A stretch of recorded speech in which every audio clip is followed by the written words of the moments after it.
Come and let us go up to the mountain of the Lord, unto the house of our God. Come and let us go up to the mountain of the Lord, unto the house of our God. And He will teach us of His ways, and we will walk in His paths. For the law shall go forth from Zion, and the word of the Lord from Jerusalem.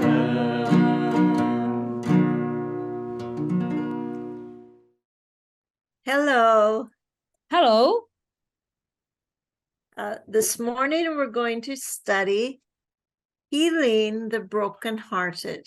pagi hari ini atau pada hari ini mari kita sama-sama belajar tentang menyembuhkan mereka yang patah hatinya atau merawat mereka yang remuk hatinya. I want you to think of all the people around you who have that condition. Saudara, saya rindu untuk mengajak Bapak Ibu Saudara sekalian, mari kita pikirkan dan melihat di sekeliling kita orang-orang yang dalam kondisi seperti ini, yang remuk, hancur, patah hatinya. I'm sure that it would be a very long list if you wrote them down. Saya sangat yakin kalau Bapak Ibu menuliskan siapa-siapa saja yang dalam kondisi seperti itu, wah daftarnya bakal panjang sekali. So many people today are brokenhearted. Saudaraku, hari-hari ini ada begitu banyak orang yang hancur hatinya.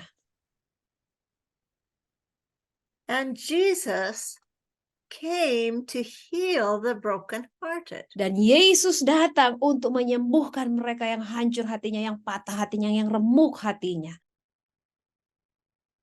Let us read Isaiah 61:1. Mari kita baca bersama-sama kitab di dalam Yesaya pasal 61 ayat yang pertama. Firman Tuhan berkata demikian. Roh Tuhan Allah ada padaku, oleh karena Tuhan telah mengurapi aku. Ia telah mengutus aku untuk menyampaikan kabar baik kepada orang-orang sengsara dan merawat orang-orang yang remuk hati, untuk memberitakan pembebasan kepada orang-orang tawanan dan kepada orang-orang yang terkurung kelepasan dari penjara. So today we're going to look at those 4 items. Jadi hari ini mari kita sama-sama melihat keempat hal yang tertulis dalam Yesaya 61 ayat 1 ini.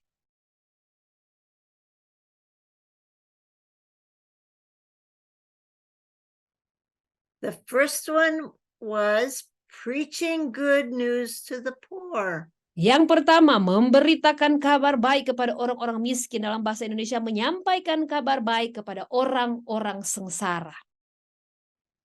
The second one is healing the brokenhearted. Yang kedua, menyembuhkan mereka yang hancur hatinya, atau dikatakan dalam bahasa Indonesia, merawat orang-orang yang remuk hati.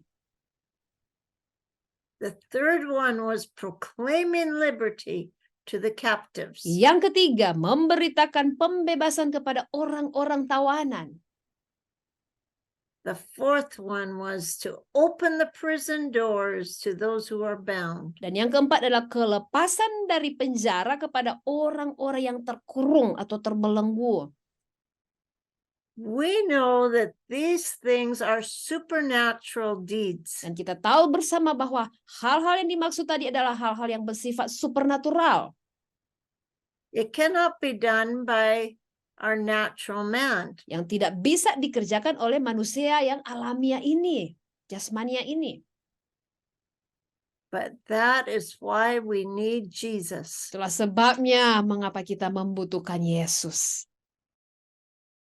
In John 3:16, we learn that Jesus was sent to the earth to save man from our sins. Kalau kita lihat Yohanes 3 ayat yang ke-16, bagaimana Yesus diutus ke muka bumi ini untuk menyelamatkan kita dari segala dosa-dosa kita.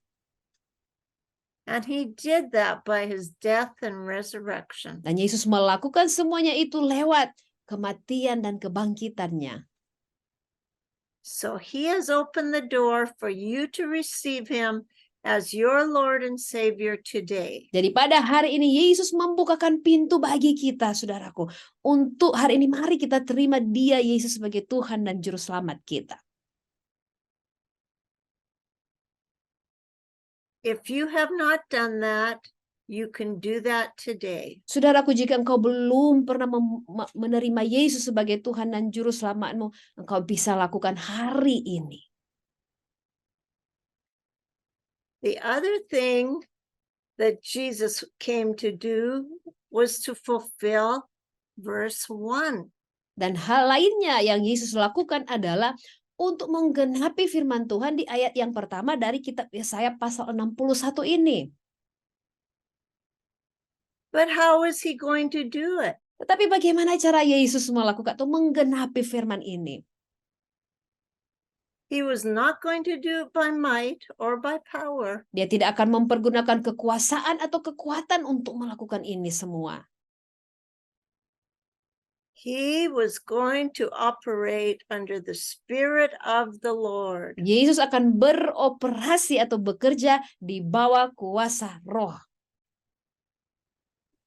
And if Jesus, who was perfect, had to operate under the Spirit of God, how much more do we as human need to stay in the Spirit of the Lord? Dan kalau Yesus bahkan Yesus yang sempurna ini, di saat dia bekerja, di saat dia beroperasi, dia berada di bawah kuasa Roh Kudus, betapa lebihnya lagi kita sebagai manusia yang tidak sempurna, betul-betul harus senantiasa mengandalkan kuat kuasa Roh Kudus dalam hidup kita.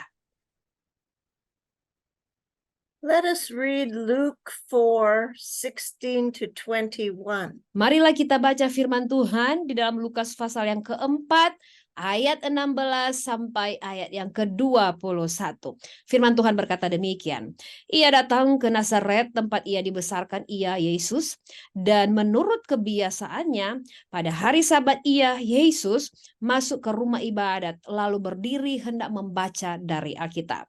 Kepadanya diberikan kitab Nabi Yesaya, dan setelah dibukanya ia menemukan nats di mana ada tertulis, Roh Tuhan ada padaku, oleh sebab ia telah mengurapi aku untuk menyampaikan kabar baik kepada orang-orang miskin. Dan ia telah mengutus aku untuk memberitakan pembebasan kepada orang-orang tawanan dan penglihatan bagi orang-orang buta, untuk membebaskan orang-orang yang tertindas, untuk memberitakan tahun rahmat Tuhan telah datang. Kemudian ia menutup kitab itu, memberikannya kembali kepada pejabat, lalu duduk. Dan mata semua orang dalam rumah ibadat itu tertuju kepadanya. Lalu ia memulai mengajar mereka. Katanya, pada hari ini genaplah nats ini sewaktu kamu mendengarnya. So Jesus came and fulfilled the prophecy that was given in Isaiah 61:1. Dan Yesus datang ke dunia ini untuk menggenapi setiap nubuatan yang tertulis di dalam kitab Yesaya 61 ayat 1. And Jesus did this by the Spirit of the Lord. Dan Yesus menggenapi semuanya ini di bawah kuasa Roh Kudus. And so will you perform the commands of God according to the Spirit of the Lord. Dan demikianlah juga dengan kita, saudara, bagaimana kita memenuhi setiap perintah Tuhan di bawah kuasa Roh Kudus dalam hidup kita. Let us go back to Isaiah 61:1. Mari kita kembali ke kitab Yesaya pasal 61 ayat yang pertama tadi, ya. Jesus came to preach the good news to the poor. Yesus datang untuk menyampaikan kabar baik kepada orang-orang sengsara atau memberitakan kabar baik kepada orang-orang miskin. Why does it say the poor? Mengapa di sini dikatakan dalam bahasa Inggris mempergunakan kata orang-orang miskin, dalam bahasa Indonesia orang-orang sengsara? Think about poor people. Mari saudara sejenak kita berpikir tentang orang-orang miskin dan sengsara ini. Poor people are humble. Orang-orang miskin dan sengsara adalah orang-orang yang rendah hati. They are looking for answers. Mereka mencari jawaban. And so That is why the Lord sends us to the poor. Itulah sebabnya mengapa Allah mengutus kita untuk menjangkau orang-orang miskin dan sengsara ini. In Mark 16, 15, and 16, the Lord gives us the Great Commission. Kalau kita melihat di dalam Markus pasal yang 16 ayat 15 sampai 16, Tuhan memberi kepada kita amanat agungnya. You want to read that for me, please? Alright, mari kita baca bersama Markus 16 ayat 15 sampai 16. 15 to 16? Ya. Firman Tuhan berkata demikian. Lalu ia berkata kepada mereka, pergilah ke seluruh dunia, beritakanlah Injil kepada segala makhluk. Siapa yang percaya dan dibaptis akan diselamatkan. Tetapi siapa yang tidak percaya akan dihukum. So that is one thing that God wants us to do. Nah, ini adalah salah satu hal yang Tuhan ingin kita kerjakan, saudaraku. Let us look at number 2. Dan mari kita lihat hal yang kedua. In Isaiah 61:1. Masih di dalam Yesaya pasal 61 ayat 1. Jesus was sent to heal the brokenhearted. Yesus diutus untuk menyembuhkan mereka yang hancur hatinya, atau dalam bahasa Indonesia merawat orang-orang yang remuk hati. Jesus said himself in the Gospels he was not sent to the healthy, but he was sent to the sick.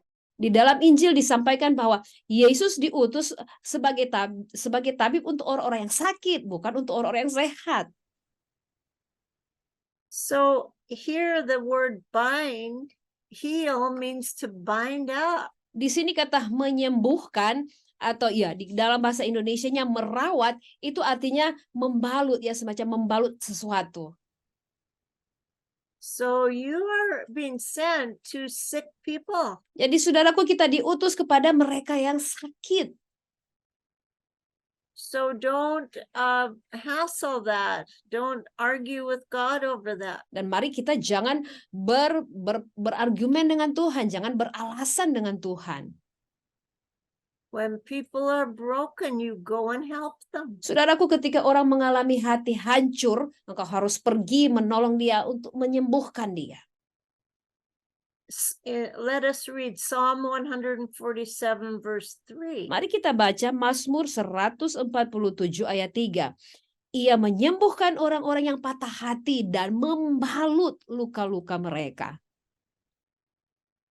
The word wounds here means sorrows. Saudara, kata luka-luka di sini itu berarti suatu kepedihan atau kesedihan yang amat dalam. How many people around you have sorrows? Saudara, ada berapa banyakkah orang-orang yang di sekitarmu sementara mengalami kepedihan yang mendalam? Every day when you go out in your community, you can find people who are sorrowful. Setiap hari, setiap kali kita keluar dan menuju kepada komunitas di sekitar kita, kita pasti bertemu dengan orang-orang yang sedang dalam kepedihan yang mendalam. And God has given you eternal life and the anointing of the Holy Spirit to go and heal the sorrowful. Yesus sudah menganugerahkan kepada kita keselamatan, dan dia juga sudah mengurapi kita dengan Roh-Nya yang kudus untuk menjangkau, memberikan kesembuhan kepada mereka yang dalam kepedihan yang mendalam. You don't have to have all the answers to go and heal them. Saudara, Anda tidak perlu mendapatkan semua jawaban untuk pergi menolong dan menyembuhkan orang-orang seperti itu. You just need to listen to the Holy Spirit. Yang perlu Anda lakukan hanyalah dengar apa kata Roh Kudus.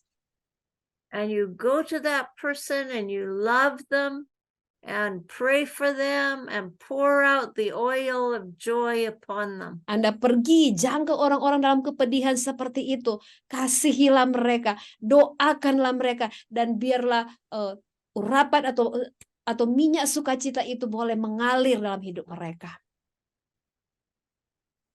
And you encourage them. Dan mari kita menguatkan orang-orang seperti itu.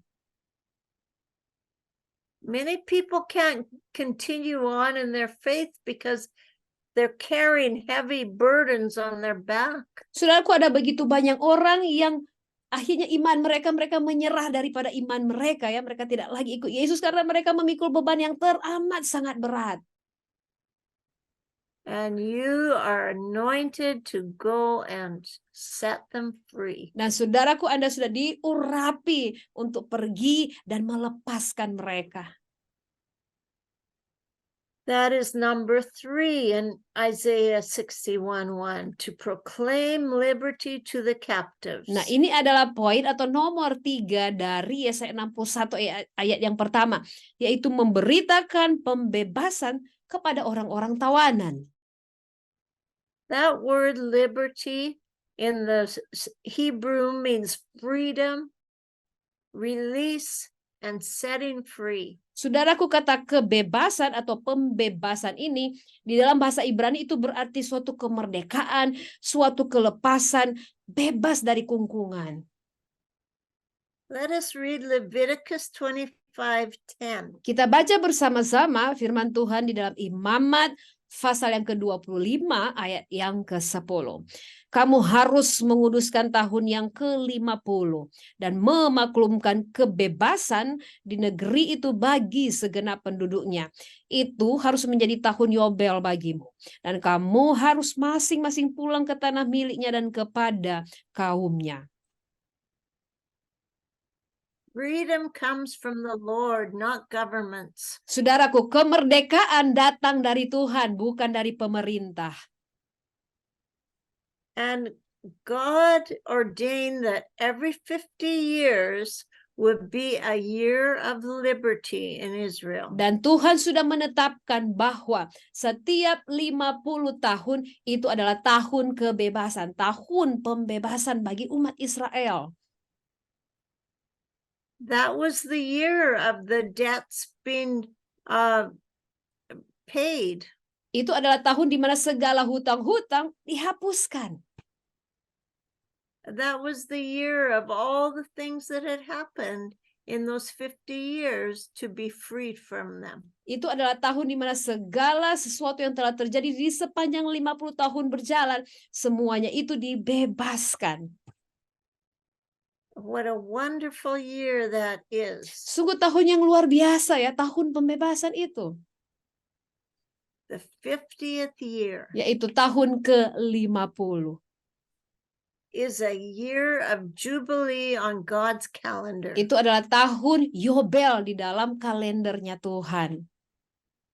And Leviticus 25:10 says, proclaim liberty throughout all the land unto all of its inhabitants. Dan di situ dikatakan firman Tuhan dengan jelas mengatakan di dalam Imamat 25 ayat 10 kita sudah baca tadi bahwa harus memaklumkan kebebasan di negeri itu bagi segenap penduduknya. So you have to claim that liberty and walk in it. Jadi saudara harus mengklaim kebebasanmu itu dan berjalan dalam kebebasanmu itu. In John 8:32 we read, di dalam Yohanes 8 ayat 32 firman Tuhan berkata demikian, dan kamu akan mengetahui kebenaran dan kebenaran itu akan memerdekakan kamu. when you know the truth, you are free. Saudara, di saat Anda tahu kebenaran, Anda merdeka. And down to verse 36. Dan di dalam ayat yang ke-36 masih di dalam Yohanes pasal 8 firman Tuhan berkata demikian. Jadi apabila anak itu memerdekakan kamu, kamu pun benar-benar merdeka.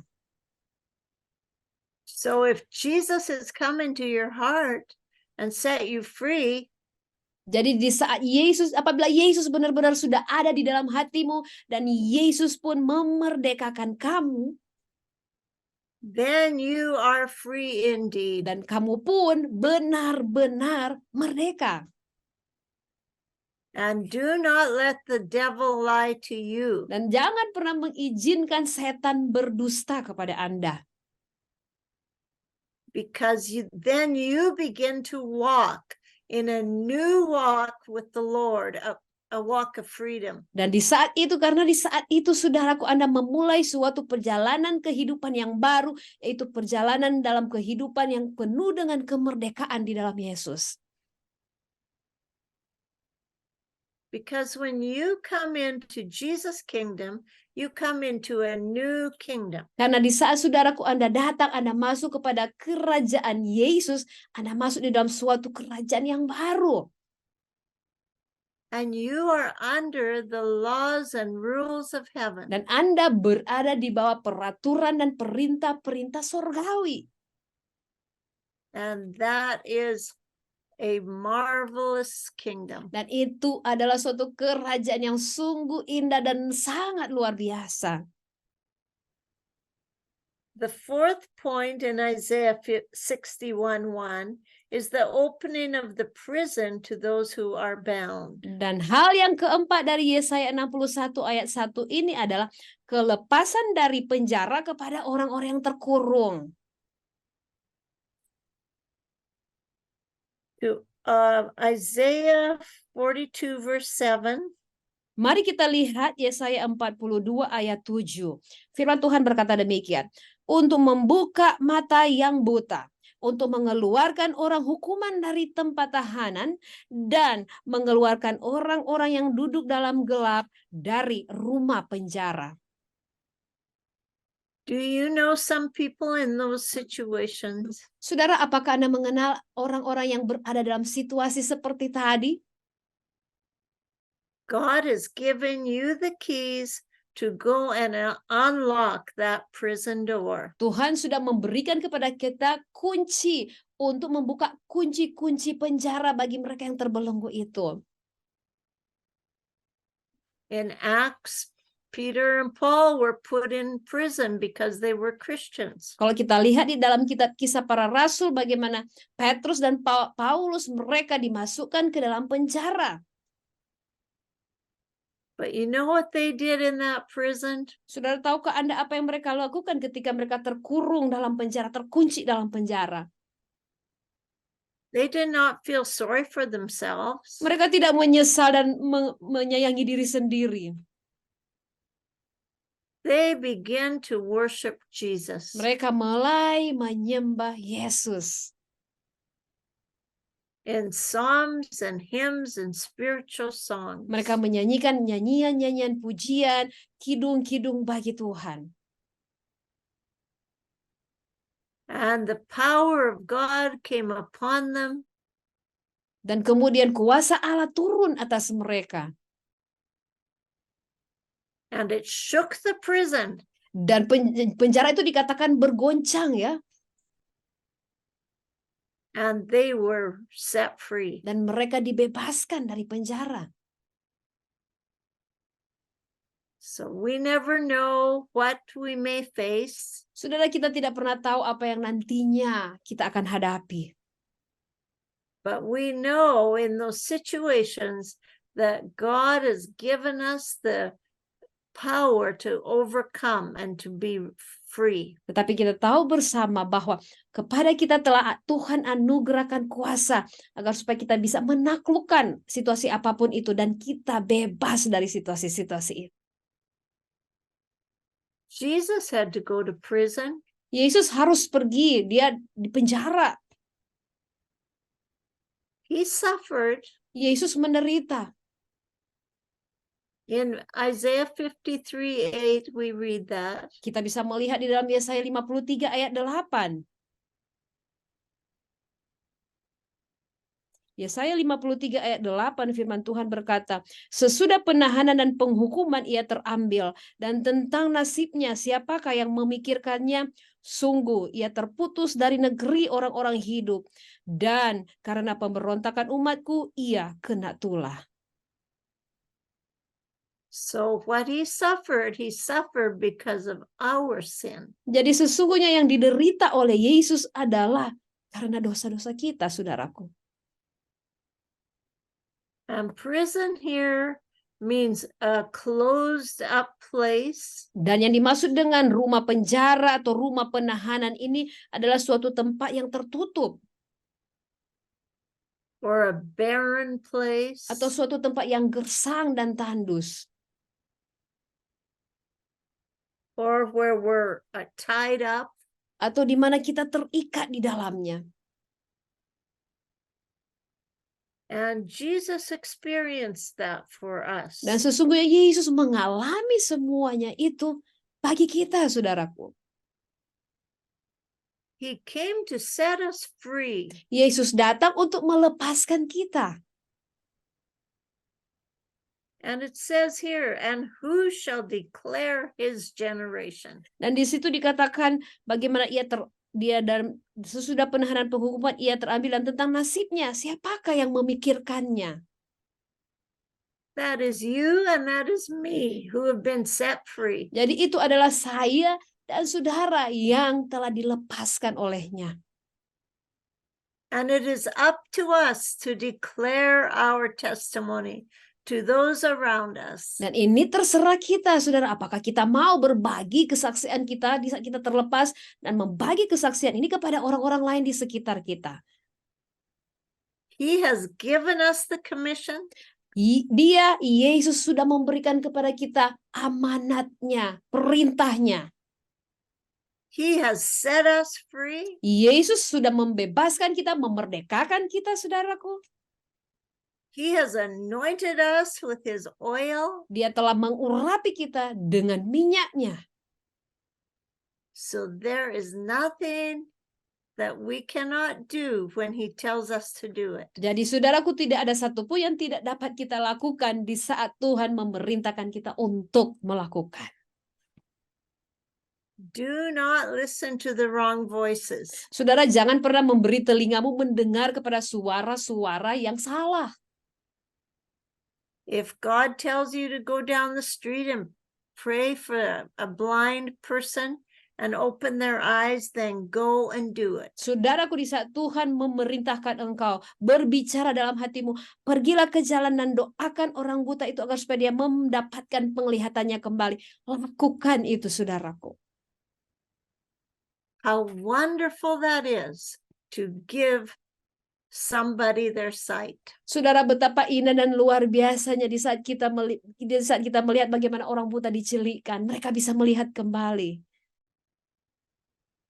I have seen it happen through my prayers. Saya sudah mengalaminya dan saya menyaksikannya. Hal tersebut terjadi lewat doa saya. If you can imagine a person in darkness and then all of a sudden they can see everything. Coba saudara bayangkan orang yang dulunya mereka buta, mereka hidup dalam kegelapan, tidak melihat apa-apa, dan tiba-tiba mereka bisa melihat segala sesuatunya. Coba saudara bayangkan keadaan itu. Let us have faith, my people. Saudaraku, umat-umat Tuhan, mari kita punya iman. To step out into new opportunities. Untuk kita melangkah, menjawab setiap tantangan-tantangan atau kesempatan-kesempatan baru dalam hidup kita.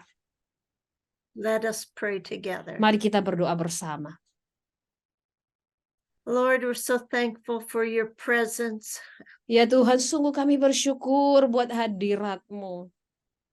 And for your word. Dan untuk firman-Mu. And for your power. Dan untuk kuasa-Mu.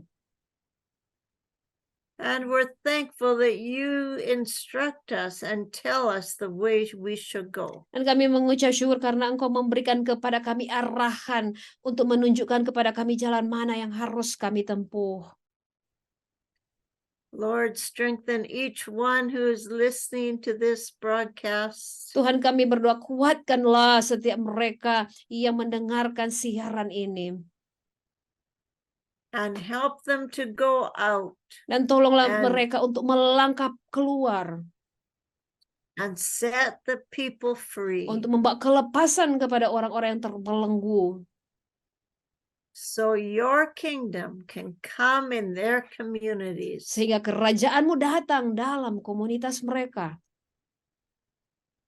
In Jesus' name. Di dalam nama Tuhan Yesus. Amen. Amen. Amen.